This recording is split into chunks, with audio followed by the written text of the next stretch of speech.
ನಮಸ್ಕಾರ. KLE ಲಾ ಕಾಲೇಜ್ಗೆ ಉಲ್ಲಾಳ್ ಇಲ್ಲಿ ಸೇರಿರ್ತಕ್ಕಂಥ ಎಲ್ಲ ಸ್ಟೂಡೆಂಟ್ಸ್ಗೆ ಇವತ್ತು ಫೆಸ್ಟ್ ಅಂತ ತುಂಬ ಚೆನ್ನಾಗಿ ನಡೀತಾ ಐತೆ. ಲಾ ಕಾಲೇಜ್ ಅಂದಿದ ತಕ್ಷಣ ಲಾಯರ್ಗಳನ್ನ ನಮ್ಮ ಲೋಕಲಲ್ಲಿ ಏನಂತಾರೆ ಅಂದರೆ, ನೀವು ಹಾಕೋ ಡ್ರೆಸ್ ಗೊತ್ತಲ್ಲ ನಿಮಗೆ, ಒಳಗಡೆ ವೈಟು ಮೇಲೆ ಬ್ಲ್ಯಾಕು ಅಂದರೆ ಅಲ್ಲ. ಅದ್ರ ಅರ್ಥ ಏನು ಅಂತಂದರೆ, ನಮ್ಮ ಹಳ್ಳಿ ಕಡೆ ಹೇಳ್ತಾರೆ, ಕರಿ ಕಾಕಿನ ಬಿಳಿ ಕಾಕಿ ಮಾಡೋದು, ಬಿಳಿ ಕಾಕಿನ ಕರಿ ಕಾಕಿ ಮಾಡ್ತಕ್ಕಂಥದ್ದು ನಿಮ್ಮ ಕೈಯಲ್ಲೇ ಇರೋದು. ಅಂದರೆ ಒಂದು ನ್ಯಾಯ ಅಂತ ಬಂದವಾಗ ನಿಮ್ಮ ಕೈಯಲ್ಲಿ ಎಷ್ಟೋ ಇರ್ತವೆ. ಯಾವುದೋ ಒಂದು ಉದ್ದೇಶಪೂರ್ವಕ ಗೊತ್ತೋ ಗೊತ್ತಿಲ್ದಿರೋನೋ ಹಣಕ್ಕೋ ಇನ್ನೊಂದಕ್ಕೆ ಆಸೆ ಪಟ್ಟು ಕಪ್ಪುದು ಬಿಳಿದು ಕಪ್ಪು ಮಾಡಬಾರ್ದು. ಅರ್ಥ ಮಾಡ್ರಿ. ನ್ಯಾಯ ಅಂತ ಬಂದವಾಗ ತಾಯಾಗಲಿ ಮಗುವಾಗಲಿ ನ್ಯಾಯ ಒಂದೇ ಇರಬೇಕು. ನಮ್ಮ ಮನೆಯವ್ರಾಗಲಿ ಹೊರ್ಗನವ್ರಾಗಲಿ. ಯಾಕಂತಂದ್ರೆ 100 ಕೋಟಿ ಸಂಪಾದನೆ ಮಾಡ್ಲಿ ಅವನ್ ತಿನ್ನೋದು ಅನ್ನನೇ ಅಲ್ವಾ. ಅದ್ರಕ ಮೋಸದಿಂದ 1000 ಕೋಟಿ ಸಂಪಾದನೆ ಮಾಡೋ ನಾಯಿಕ ಏಲ್ಕನ ಕೀಳ ಅಂತ ತಿಳ್ಕೊಬೇಕು.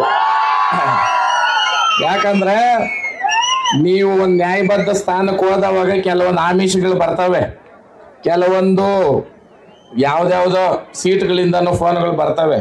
ಇದ್ರನ್ನ ಹಿಂಗ್ ಮಾಡಿಬಿಡು, ಅದನ್ನ ಹಂಗೆ ಮಾಡಿಬಿಡು ಅಂತ. ಅರ್ಥ ಮಾಡ್ಕೊಳ್ರಿ.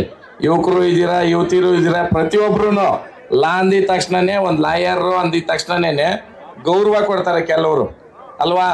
ಯಾಕಂತಂದ್ರೆ ನ್ಯಾಯನ ಎತ್ತಿಡಿಬೇಕು ನೀವು. ನ್ಯಾಯ ದೇವತೆಗೆ ಕಣ್ಣು ಕಟ್ಟಿರೋದು ಯಾಕೆ ಹೇಳ್ರಿ? ಯಾಕೆ ಕಣ್ಣು ಕಟ್ಟಿರೋದು ನ್ಯಾಯ ದೇವತೆಕ? ಅಲ್ಲಿ ಬಂದಿರೋರು ಯಾರು ಅನ್ನೋದು ನೋಡಲ್ಲ. ನ್ಯಾಯ ಹಿಂಗ್ ತೂಕ ಅಂತ ಹಿಡ್ದವಾಗ ಸರಿದೂಗ್ಬೇಕು ಅಂತ. ಅದಕ್ಕ ನಿಮ್ಮ ಕೈಯಲ್ಲಿ ಐತೆ ಮುಂದಿನ ಭವಿಷ್ಯ. ಯುವಕರು, ಯೂತ್ಸ್ ಇಂದಾನೇನೆ ದೇಶ ಏನಾದ್ರೂ ಕಟ್ಟಬೇಕಾದ್ರೆ, ದೇಶ ಏನಾದ್ರೂ ಬದಲಾವಣೆ ಆಗ್ಬೇಕಂದ್ರೆ ಯೂತ್ಸ್ ಇಂದ ಮಾತ್ರನೇ. ಹಳಬರು ಹೌದು, ತಂದೆ ತಾಯಿಗಳ ಗೌರವ ಕೊಡಬೇಕು. ಹಳಬರು ಹಿರೀಕರು ವೃದ್ಧಾಶ್ರಮಗಳು ಏನಕ್ಕೆ ಬೇಕು? ನಮ್ಮ ತಂದೆ ತಾಯಿಗೆ ನಾವು ಗೌರವ ಕೊಟ್ಟು ಮನೆಯಲ್ಲಿ ಸಾಕ್ತಾವಾಗ ವೃದ್ಧಾಶ್ರಮ ಏನಕ್ಕೆ ಬೇಕು ನಮ್ಕ ಅಲ್ವಾ. ಇವತ್ತಿನ ಪರಿಸ್ಥಿತಿ ಹೆಂಗಾಗ್ಬಿಟ್ಟೈತೆ ಅಂತಂದ್ರೆ, ಮನೆಯಲ್ಲಿ ಒಂದು ಏಜ್ವರೆಗೂ ಆದಮೇಲೆ ಎಲ್ಲ ವೆಸ್ಟರ್ನ್ ಕಲ್ಚರ್. ಯಾರಿಗೆ ಬೇಕಾಗಿತ್ತು ವೆಸ್ಟರ್ನ್? ಅವಲ್ಲಿ ಫಾರಿನ್ ಅವರು ನಮ್ಮ ಇಂಡಿಯನ್ ಕಲ್ಚರ್ನ ಅವ್ರು ಫಾಲೋ ಮಾಡ್ತಾವ್ರೆ. ಇವತ್ತು ನಾವು ವೆಸ್ಟರ್ನ್ ಕಲ್ಚರ್, ಹೌದು ಬಟ್ಟೆ ಹಾಕ್ತಾ ಇದೆಯಾ, ಓಕೆ, ಅದಕ್ಕೆ ಮಾತ್ರ ಇರ್ಬೇಕು ವೆಸ್ಟರ್ನ್ ಕಲ್ಚರು. ನಮ್ಮ ಜೀವನದಲ್ಲಿ ನಮ್ಮ ಕಲ್ಚರ್ನ ಹೊಡೆದಾಕೋದಕ್ಕೆ ಬಂದವಾಗ ನಾವು ಯಾರು ಬಿಟ್ಕೊಡ್ಬಾರ್ದು. ನಮ್ಮ ತನ ನಾವು ಉಳಿಸ್ಕೊಬೇಕು, ನಮ್ಮ ಹಿರೀಕರು ಮಾಡಿರೋದು ನಾವು ಉಳಿಸ್ಬೇಕು.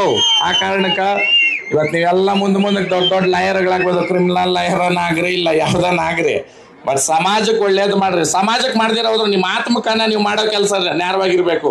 ಆತ್ಮನೇ ದೇವರು. ಯಾಕೆ ಹೇಳ್ತೀನಿ ಅಂದ್ರೆ, ನನ್ನ ಕೆಲವ್ರು ನಮ್ಮ ಜೊತೆನೆ ಇದ್ಕೊಂಡು ನನ್ನ ಜೊತೆ ಅನ್ನ ತಿಂದವ್ರೇನೇನೆ ಯಾರಲ್ಲ. ನಾಯಿಗಳು ಕೆಲವು ಬೊಗಳ್ತಾವಲ್ಲ, ಅವ್ಯಾವು ಬೇರೆ ಅಲ್ಲ, ನಮ್ಮ ಮನೆಯಾಗಿದ್ದವೆ ಅವೆಲ್ಲ.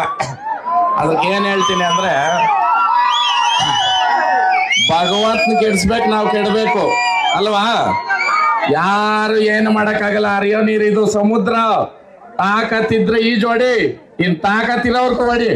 ಯಾವುದೇ ಕ್ಷೇತ್ರ ಇರ್ಬೋದು, ಸಾಧನೆಗೆ ಇಂಥದ್ದೇ ಅಂತದೇ ಕ್ಷೇತ್ರ ಅನ್ನೋದೇನಿಲ್ಲ. ಹೌದೇನಪ್ಪ?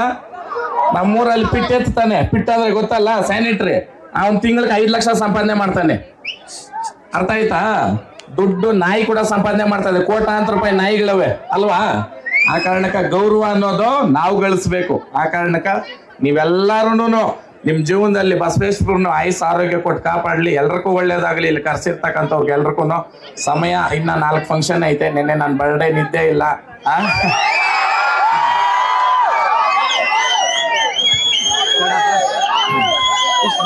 ಆದ್ರೆ ಸಾಧ್ಯವಾದ್ರೆ ನಿಮ್ಗೆ ಜಾಗ ಇದ್ರೆ, ಜಮೀನ್ ಇದ್ರೆ, ಹಳ್ಳಿ ಕಾರ್ ದನ ಕಟ್ಕೊಳ್ರಿ. ನಿಮ್ಮ ಮನೆ ಮಕ್ಕಕ್ಕ, ನಿಮ್ಮ ಆರೋಗ್ಯಕ್ಕ ಒಂದೊಂದು ದನ ಕಟ್ಕೊಂಡು ಸಾಕ್ರಿ. ಬಸವೇಶ್ವರನ ಸೇವೆ ಮಾಡ್ರಿ. ಭಗವಂತ ನಿಮ್ಗೆ ಆಯುಸ್ ಆರೋಗ್ಯ ಯಾವತ್ತೂ ಕೊಡ್ತಾನೆ. ಒಂದೇ ಒಂದು ಡೈಲಾಗ್ ಹೊಡೆದ್ಬಿಟ್ಟು ಮುಗಿಸ್ತೇನೆ.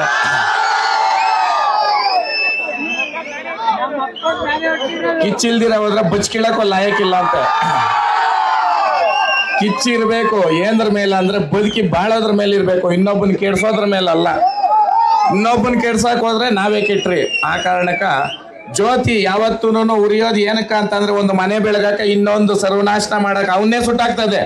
ಈ ಆತ್ಮ ಜ್ಯೋತಿ ಅನ್ನೋದು ಕರೆಕ್ಟ್ ಆಗಿದ್ರೆ ಭಗವಂತ ಯಾವತ್ತೂ ನಮ್ಮ ಕಡೆ ಇರ್ತಾನೆ. ಕಲ್ಲು ಮೇಲೆ ಹೋಗಿ ನಿಂತ್ಕೊಂಡು ಭಗವಂತನ ಬೇಡ್ಕೊಂಡ್ರೆ, ಭಗವಂತ ನನ್ಗೆ ನೀರ್ ಬೇಕು ಅಂತಂದ್ರೆ ಯಾವ್ದೋ ರೂಪದಲ್ಲಿ ಕರ್ಣಿಸ್ತಾನೆ. ಆ ಕಾರಣಕ್ಕ ಸತ್ಯ ನ್ಯಾಯ ನೀತಿ ಧರ್ಮ. ಹೌದು, ಯಾರು ಸತ್ಯವಾಗಿ ನ್ಯಾಯವಾಗಿ ನಡ್ಕೊಂತಾರ ಆಯುಸ್ ಕಮ್ಮಿ, ಜಾಸ್ತಿ ದಿನ ಬದುಕಲ್ಲ. 55 ವರ್ಷ ಬದುಕು, ಎಲ್ಲ 30 ವರ್ಷ ಬದುಕು, ನಾಳೆನೇ ಸತ್ತೋಗ್ಲಿ, ಇವನು ಒಳ್ಳೆಯವನಪ್ಪ ಅಂತ ಅನ್ಸ್ಕೊಂಡು ಸತ್ತೋಗ್ಬಿಡೋಣ.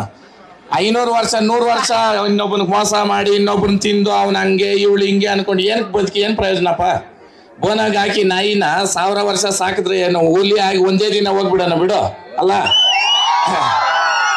ಜೈ ಹಳ್ಳಿಕಾರ್.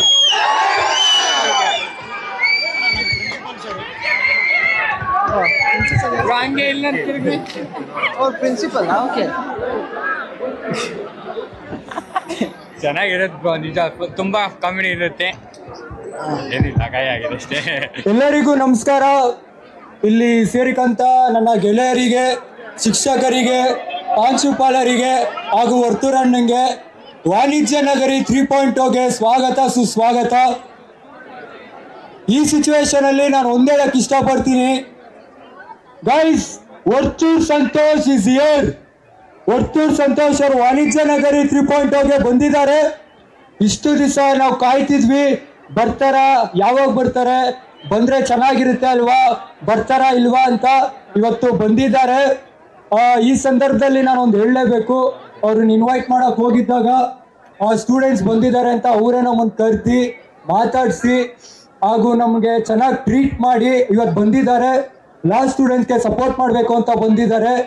ಕೊನೆಯದಾಗಿ ಏನಂತ ಹೇಳಕ್ ಇಷ್ಟಪಡ್ತೀನಿ ಅಂದ್ರೆ, ಎಲ್ಲಿ ನ್ಯಾಯ ಇರುತ್ತೋ ಅಲ್ಲಿ ವರ್ತೂರ್ ಸಂತೋಷ್ ಇರ್ತಾರೆ ಅಂತಾರೆ.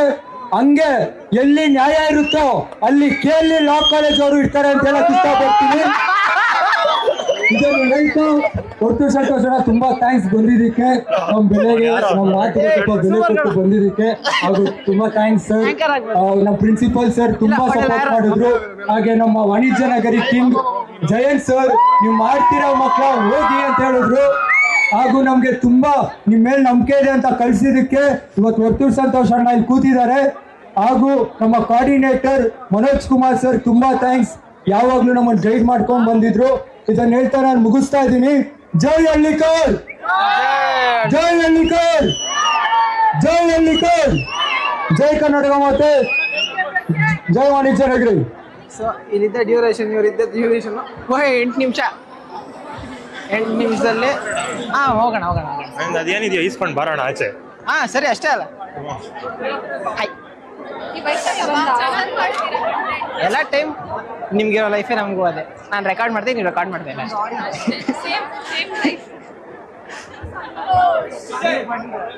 ಸರಿ ಸರಿ ಸರಿ. ಏನು ಕೇಳೋ? ಅದೇನೋ ನಾನು ಅಲ್ವಾ, ಸರಿ.